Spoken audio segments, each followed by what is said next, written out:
Olá, tudo bem? Sejam bem-vindos para mais uma aula. Eu sou a professora Cleidilene. E eu sou o professor Stefano. Nós somos da disciplina de Ciências e o tema da nossa aula de hoje é Estrelas e Planetas Vivendo Fora da Terra. E essa aula tem como objetivo conhecer as características de cada planeta que compõe o Sistema Solar, definir alguns conceitos fundamentais, levantar questionamentos e hipóteses sobre os planetas e as estrelas. Então, vem com a gente! Então, estudantes, nós queremos vocês ligados aqui com a gente. Esta aula está pra lá de especial. Nós iremos conhecer os planetas do Sistema Solar, como ocorreu a sua formação e apontar algumas características e a classificação de cada um deles. Nós iremos tentar responder uma das perguntas que mais intriga a humanidade. Será que existe vida em outros planetas, Cleide? Bom, é sobre isso que nós iremos falar nessa aula de hoje. Mas lembre-se que a sua presença é muito importante. Basta você apontar o seu celular para o QR Code que está aí na sua tela e marcar a sua presença. Então vamos lá para mais uma aula cheia de aventura.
Bom, acredita-se que a sua formação ela se deu a partir de uma nuvem de gás e poeira que girava ao redor de si mesmo.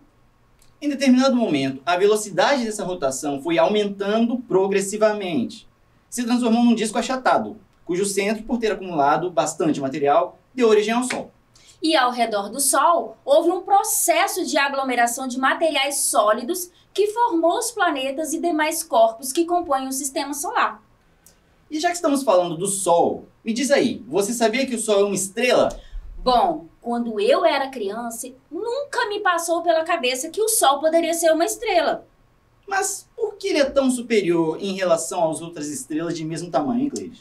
Bom, na verdade é que não é bem assim. As estrelas, elas possuem diferentes cores e tamanhos, mas o que causa essa diferença é a proximidade com o nosso planeta.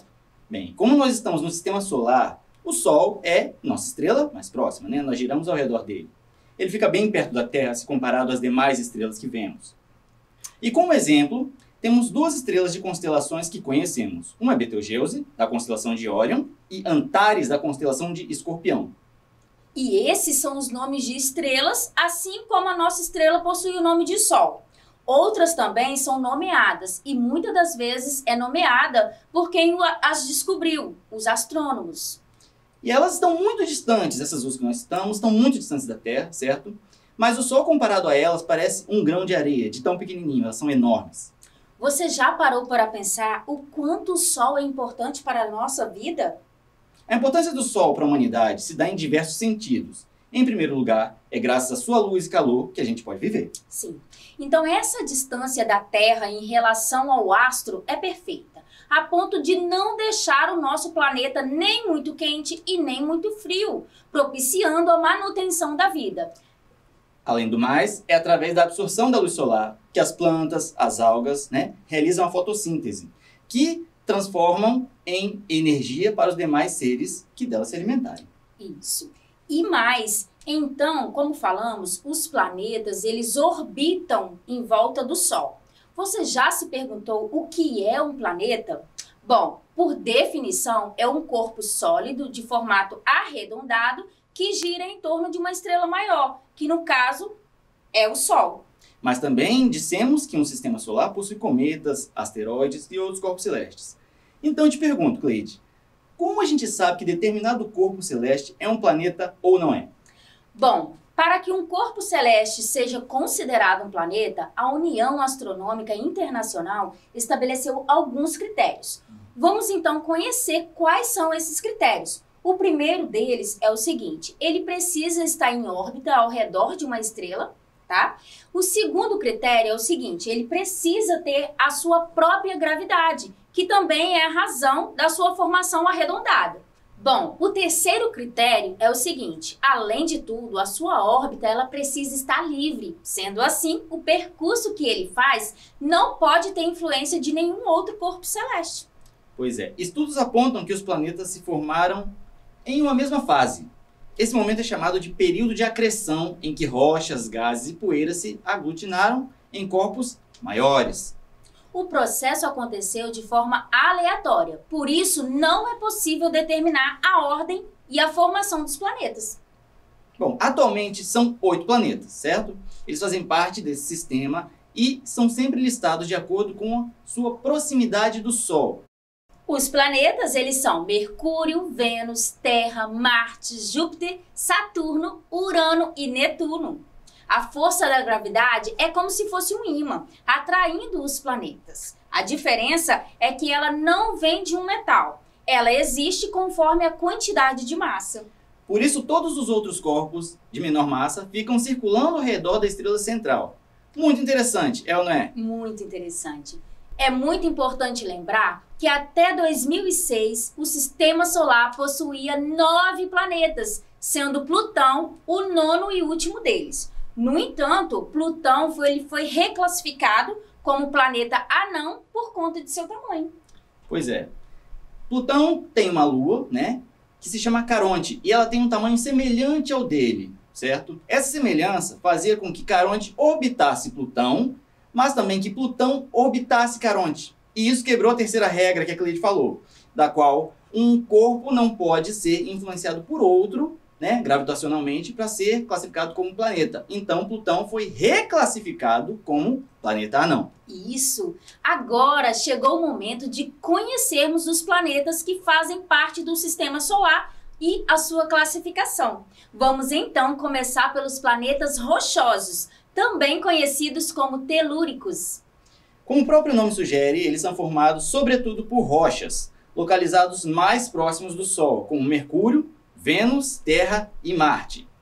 A segunda classificação são os planetas gasosos ou jovianos. São aqueles que estão mais distantes do Sol. As atmosferas destes planetas são muito espessas, sendo que a sua composição química são bem parecidas com a do Sol.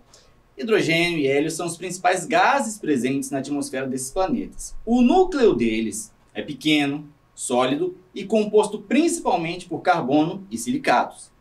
Agora chegou o momento de conhecermos as características individuais de cada planeta. Começaremos por Mercúrio! Esse planeta é o planeta mais próximo do Sol e é um planeta rochoso que não possui satélites e tem uma atmosfera quase inexistente, sendo também o menor planeta do Sistema Solar. Por esse motivo, apresenta temperaturas bastante elevadas, de aproximadamente 400 graus. A aparência dele, geológica, é bem parecida com a da Lua. O núcleo dele, composto de ferro, gera um campo magnético que tem a força de só 1% se a gente compara com a da Terra. Sim, e a sua superfície existem potássio, sódio, nitrogênio, oxigênio, hélio e dióxido de carbono. O nosso segundo planeta é Vênus! Vênus é um planeta que está muito próximo da Terra. Também é rochoso, assim como Mercúrio, não possui satélites e também é conhecido como estrela d'alva por causa do seu brilho que se torna visível aqui da Terra. Um fato interessante sobre Vênus é que, mesmo sendo o segundo planeta mais próximo do Sistema Solar, mais próximo do Sol, ainda é o planeta mais quente. Isso porque, diferente de Mercúrio, de atmosfera frágil, fraquinha, Vênus possui uma atmosfera carregada de gás carbônico que tem a capacidade de reter o calor que o planeta absorve do Sol, chegando a temperaturas de 480 graus. Certamente iríamos virar churrasco. Pois é. Vênus é semelhante à Terra em relação ao tamanho, à composição, à estrutura, à massa, à densidade e à força gravitacional. E esse aqui é bem familiar, né? Pois é, poderíamos ficar aqui o dia todo falando sobre esse planeta. Afinal, ele é muito especial para nós. Conhecido como planeta Terra, ele é o terceiro planeta a partir do Sol, sendo também um planeta rochoso, Sim. E possuindo um satélite que é a Lua. Dentro de todos os planetas do Sistema Solar, a Terra é o único posicionado a uma distância do Sol em que a temperatura ela permite a existência de água líquida. Diferente dos vizinhos que a gente tem, a gente não está em um planeta muito mais quente, e nem muito mais frio. Nossa temperatura média é de 15 graus. Unindo isso a uma atmosfera rica em oxigênio e gás carbônico, temos as condições ideais para a existência da vida. Vamos para o nosso quarto planeta do Sistema Solar, Marte! Bom, Marte ele vem logo após a Terra e é o segundo menor do Sistema Solar. Só não é menor do que Mercúrio. Esse é o nosso último planeta rochoso, ok? Ele possui 2 satélites e uma atmosfera composta principalmente por gás carbônico, nitrogênio e argônio. Marte é conhecido como um planeta vermelho por causa das partículas de óxido de ferro que estão presentes na atmosfera. Ou seja, ele é coberto por ferrugem. E assim atinge uma temperatura abaixo de 0 graus Celsius. E as marcações em sua superfície indicam a presença de água em algum momento da história. Você sabia que Marte suscita a curiosidade, ele instiga a curiosidade e o interesse de pesquisadores de todo o mundo? Muitas descobertas de grande impacto científico já foram feitas, tendo como evidência da existência de água em estado sólido. Lembrando que aonde há água, existe a possibilidade de vida. Pois é. Agora a gente vai avançar para outra zona do Sistema Solar. Porque para chegar aos outros planetas, a gente precisa atravessar uma fronteira chamada de linha de gelo. E por que ela é chamada desse jeito? Porque todos os planetas seguintes possuem temperaturas abaixo de 0. Então se prepare que a partir daqui nós iremos conhecer os planetas jovianos, também conhecidos como gigantes gasosos, por sua composição quase que totalmente de gases. A gente começa por Júpiter, sendo então o maior planeta do Sistema Solar. A atmosfera de Júpiter é formada por 2 gases, hélio e hidrogênio. E é uma imensa esfera gasosa com uma massa 2 vezes maior a de todos os outros planetas. Por causa do seu tamanho, Júpiter ele possui uma gravidade tão forte, mas tão forte, que seria capaz de puxar e atrair asteroides, meteoros, que poderiam atingir a Terra e outros planetas mais próximos do Sol. Pois é, e ele faz isso muito bem.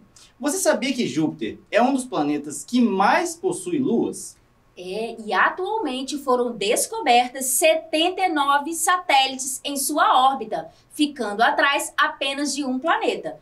Qual será ele? Pois é. A superfície de Júpiter também conta com uma mancha vermelha que, após anos de pesquisa, foi descoberto ser um furacão do tamanho da Terra. Meu Deus que do céu! nunca se desfaz. Exatamente. E saindo de um gigante, vamos para outro, chamado Saturno! É também um planeta gasoso composto por hélio e hidrogênio, e a sua densidade é tão reduzida que não afundaria se fosse posto sobre a água. Pois é, não tem jeito. Saturno é o planeta mais fácil de identificar depois da Terra, né? Por conta de seus Anéis brilhantes Pois é. e várias cores. Acredita-se que foram formados a partir de asteroides, né? Feitos de gelo, poeira e material rochoso, além de fragmentos das próprias luas. Bom, e falando em luas, Saturno, ele tem aproximadamente 82 satélites naturais, batendo o recorde de Júpiter em 2019. Ele é o primeiro planeta em números de lua. E aí o nosso próximo planeta é Urano! Pois é, ele possui a cor azul esverdeada e é o terceiro maior planeta do Sistema Solar. Por estar tão distante do Sol, é também muito escuro e muito gelado. A sua cor, ela se deve possivelmente à presença de metano na atmosfera. Também é composto por gases de hidrogênio e hélio. Pesquisadores acreditam que o núcleo é rochoso e possui gelo. Temperatura média é de menos 216 graus, né? E se tratando de luas, Urano possui 27 satélites naturais conhecidos. Exatamente. E chegamos em Netuno! O planeta que recebe o nome dos deuses dos mares em razão da sua cor. Um azul brilhante e intenso que se assemelha com a cor do mar. A composição dele é água, amônia e metano. Sua atmosfera é responsável pela sua cor azul, né? Netuno tem 17 vezes a massa da Terra, mas é o menor dos planetas gasosos, possuindo 14 satélites. Bom, como todos os astros compostos por gases, não apresentam uma superfície sólida. O núcleo é possivelmente rochoso e gelado. Bom, agora chegou o momento de tentarmos responder a uma das perguntas que mais intriga a humanidade. Ó, a gente aprendeu bastante, hein? Será que existe vida em outros planetas? Pois é. Quais são os critérios para a existência de vida em outros planetas? Vamos então descobrir isso junto. Então vem com a gente! Vamos dar uma passadinha por cada planeta do nosso sistema solar. E se prepare que essa viagem pode ser um pouco turbulenta. Um pouco? Por isso, nós iremos usar películas de proteção, porque senão seria impossível passar por todos eles. Nessa viagem, a gente vai descobrir se é possível sobreviver em condições diferentes das que a gente está acostumado, né? Começamos pelos planetas telúricos, né? Os planetas rochosos, a gente falou de cada um deles e agora nós vamos visitá-los. Então, pega o foguete que a gente está levando aqui e